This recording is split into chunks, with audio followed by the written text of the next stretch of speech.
네, 이번에는 이분의 평가 들어보겠습니다. 이정미 정의당 대표입니다. 전화 연결합니다. 나와 계시죠? 네, 안녕하세요. 네, 광복절 경축사 총평부터 좀 해주신다면요. 정말 있을 수 없는 경축사입니다. 대통령께서 이런 8.15 행사에 이런 경축사를 내놨다고 하는 것은 정말 믿기 어려운 일이었습니다. 제가 듣는 내내 네. 제 귀를 의심할 정도였습니다. 8.15는 사실 우리나라 최대의 기념일입니다. 예. 과거의 아픔을 되새기고 미래로 나가기 위해서 국민 전체의 어떤 공동의 비전을 마련하고 그 속에서 국민을 통합시켜 나갈 수 있는 어떤 대통령의 의지 이런 것들을 보여야 하는데 네.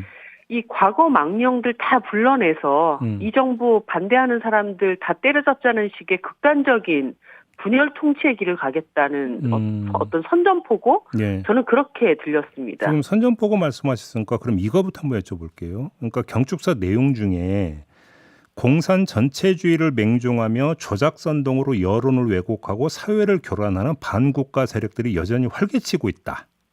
이런 그 대목이 나오는데 이걸 어떻게 평가하십니까? 그 다음 대목도 굉장히 문제적인데요. 그러니까 이 공산주의 세력들은 늘 민주주의 운동가, 인권 운동가, 진보주의 행동가를 위장하면서 패륜적인 공작을 일삼았다까지 이제 얘기가 나옵니다. 저는 사실 평소에 윤석열 대통령의 정치적인 어떤 캐릭터나 스타일이 미국의 이 트럼프 대통령 스타일이다라고 생각했는데 어제는 그게 아니고 네. 이거 완전 메카시 스타일로 가시려고 하는구나 이런 생각이 들었거든요. 네. 대통령 말씀대로 우리 사회가 그렇게 움직여 왔다면 사실 이 공산주의 전체 세력이 우리나라 민주화도 만들었다는 거고 이전에 그 대통령도 만들었다는 건지 오히려 반문을 하고 싶습니다. 네.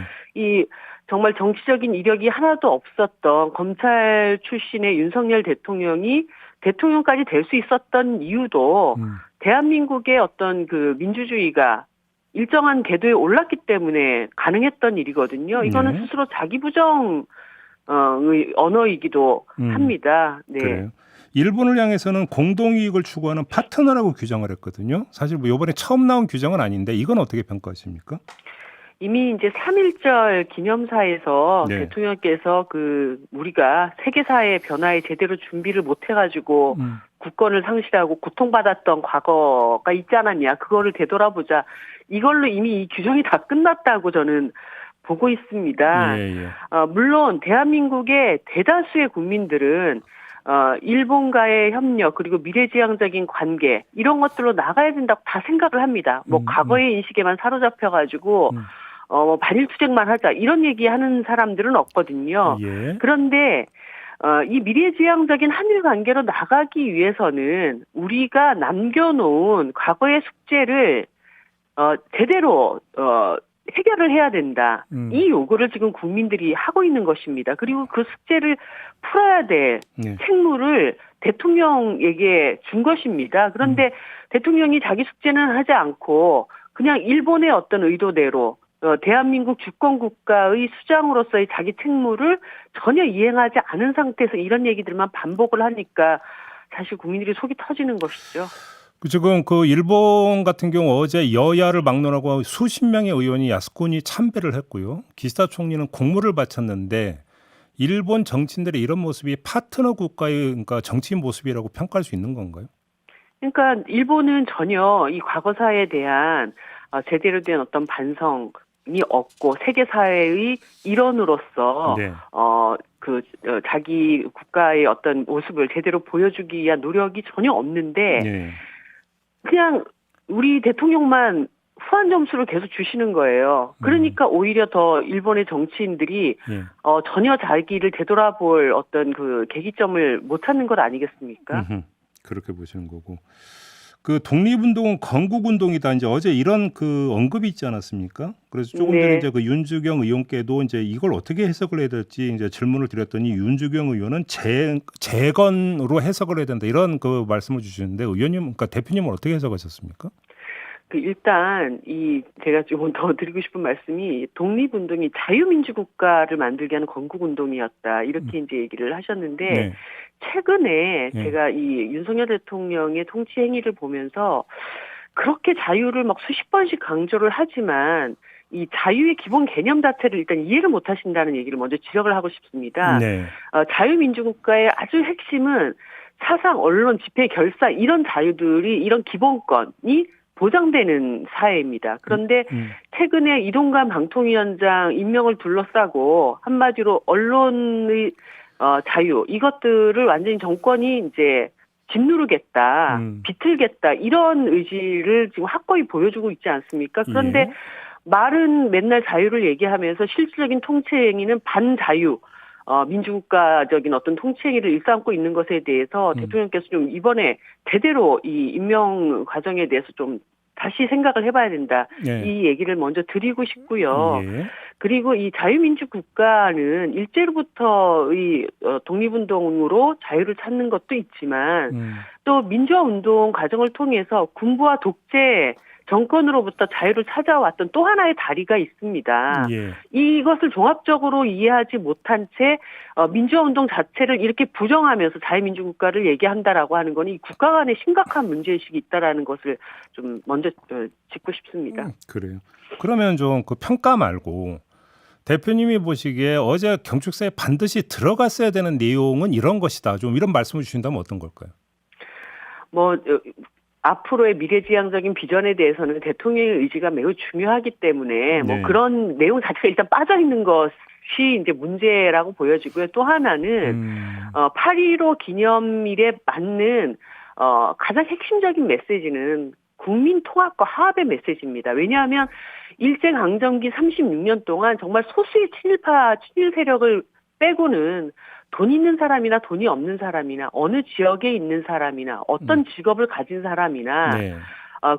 모든 민족들이 하나로 힘을 모아서 일제강점기를 극복해 나가고자 싸웠고 또 그것으로 성취된 게 해방 아닙니까? 네. 그런 점에서 현재도 지금 국민들이 굉장히 분열되어 있고 또 정치권도 사실 이런 국민들의 분열을 하나로 이렇게 모아나가기 위한 노력보다 그것을 더 심화시키고 있는 이런 상태에서 우리가 이 광복절의 의미를 되새기기 위해서 네. 정말 생각이 다른 사람들이라고 할지라도 충분히 소통하고 끌어안겠다라고 하는 그런 어떤 통합의 메시지를 내셔야 될 분이 네. 오히려 더 극단적인 분열의 언어를 쓰셨다라고 하는 점. 이 점에 대해서는 정말 통렬한 비판이 필요하다고 생각합니다. 근데 지금 윤석열 대통령의 광복절 경축사라고 하는 국한된 부분이 아니라 최근의 흐름을 보면 뭐 이승만 기념관을 지어야 된다는 든지 백선엽 네. 장군의 친일행적 문구를 삭제를 한다든지 여러 움직임이 동시다발적으로 지금 나오고 있지 않습니까? 이 흐름을 네. 어떻게 진단을 해야 될까요? 어떻게 보면은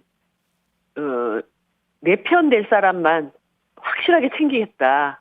이런 그 신호로 보여질 수 있고요. 네. 그런 점에서 대통령이 내 편이라고 생각하시는 분들은 굉장히 비뚤어진 역사를 가지신 분들 중심으로 나라를 움직여가겠다라고 하는 이런 의미인가? 예. 그렇게 생각이 듭니다. 그러면 정치적인 이유로 역사를 재단하고 있다 이런 말씀이신가요? 정리를 하자면? 저는 그렇게 보고 있습니다. 그래요.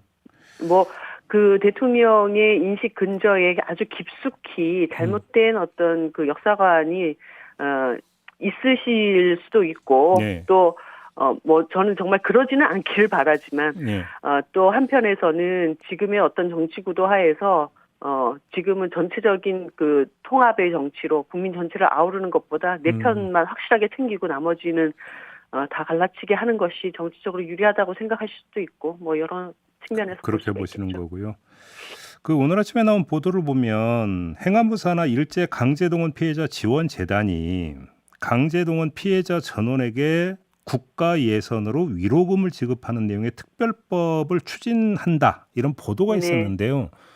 보셨죠, 의원님? 이거 어떻게 예, 평가하세요? 지금 강제동원 피해자분들께서 제3자 변제안에 대해서 거부를 하고 있는 상황 아닙니까? 예. 이럴 때 이제 피해자 범위를 굉장히 넓혀서 정부의 책임을 국회로 떠넘기려는 알리바이용 발표라고 저는 생각이 듭니다. 사실 이거 국회로 넘어와도요. 네. 이거를 국회가 결정하기가 굉장히 어렵습니다. 그러니까 모든 입법은 거기에 따라오는 어떤 예산에 대한 판단을 해야 되는데 지금 뭐 보도에 따르더라도 이 피해 규모를 지금 예측을 할 수 없는 상태에서 그냥 법안이 이렇게 국회로 넘어오게 된다는 네네. 거 아닙니까? 그렇죠. 이렇게 되면 이거 국회가 어떻게 결정을 합니까? 그러면 정부는 당시 일제 치하에서의 어떤 피해자들을 폭넓게 지원하겠다라는 자기 알리바이를 가지고 국회는 결정을 하지 못하게 만드는 이런 노림수가 있지 않을까. 그래서 뭐 이런 행안부의 판단에 대해서 국회로 넘어오기 전에 네. 이거를 어떤 식으로 입법할 것인가에 대한 구체적인 내용들을 갖고 와라. 그러지 않고는 국회가 이 법안을 받아가지고 심의할 수 없다고 봅니다. 그러면 이게 이제 제3자 대위 변제 그 쟁점 흐리기용이다 이렇게 규정하시는 건가요? 저는 뭐 그렇게 보고 있습니다. 그래요. 아무튼 그러면 국회로 넘어오더라도 이게 뭐 처리될 가능성 거의 없다 이런 말씀이시네. 네, 국회로 그리고 이런 식으로 법안을 넘겨서도 안 되죠. 그리고 사실 이 그 일제시대 피해자에 대한 예. 소위 얘기해서 그 가해국에 어떠한 책임도 묻지 않는 방식의 피해 지원이라고 하는 거는 그러니까요. 뭐 이거는 유례가 없는 일입니다. 있을 수가 없는 예, 일입니다. 참고로 여기에서 만약에 한다 하더라도 이른바 그 전범 기업의 돈은 여기에는 포함이 안 되는 걸로 이렇게 좀 되어 있다고 네, 하더라고요. 알겠습니다. 자, 오늘 말씀 여기까지 드릴게요. 고맙습니다. 네, 감사합니다. 네, 이정미 정의당 대표였습니다.